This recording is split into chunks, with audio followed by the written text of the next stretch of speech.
WAEC began on a Monday. The sun rose early, pale and serious, like it also had something important to do. I woke before my mother called me. My stomach felt tight, but my mind was clear. I bathed quickly, dressed carefully, and packed my pens like they were weapons. Today, I was not a girl in love. I was a girl with a future. At the exam center, students filled the compound in nervous groups. Some prayed, some revised, some just stared into nothing. I sat alone under a tree and read my notes one last time. Not because I was afraid, because I was ready. When they called us in, the hall felt too big and too quiet. Desks stood in long, silent lines. The ceiling fans turned slowly, like they were tired too. I wrote my name, my number, my subject. Then I waited.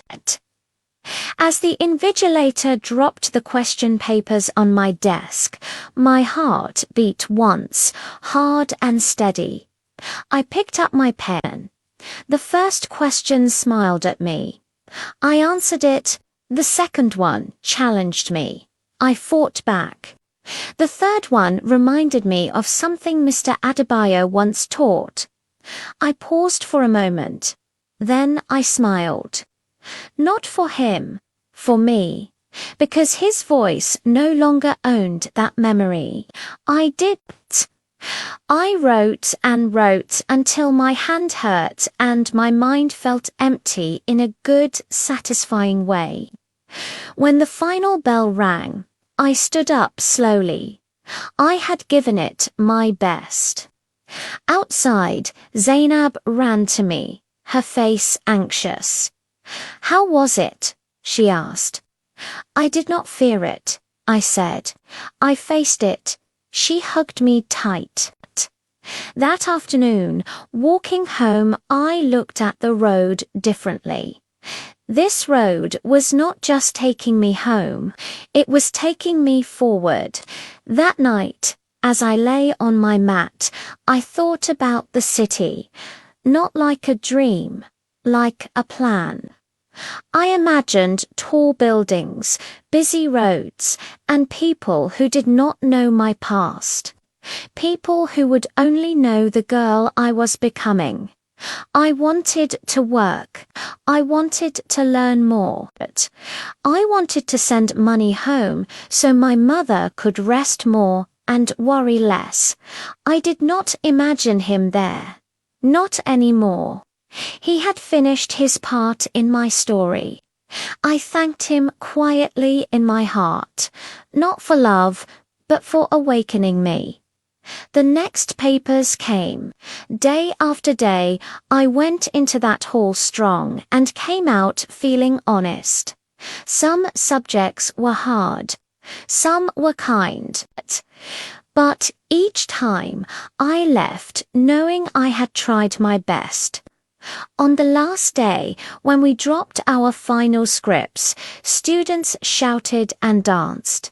Some cried, some laughed too loudly. I just stood still. I felt light.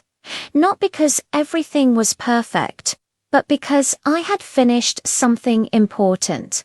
Walking home that day, I did not look at the staff room. I did not look at the wall. I did not look for any shadow. I looked straight ahead. That evening, I told my mother after my results, I want to go to the city. She looked at me for a long moment, studying my face. Why? She asked simply. So I can make life better, I said. For you. For all of us.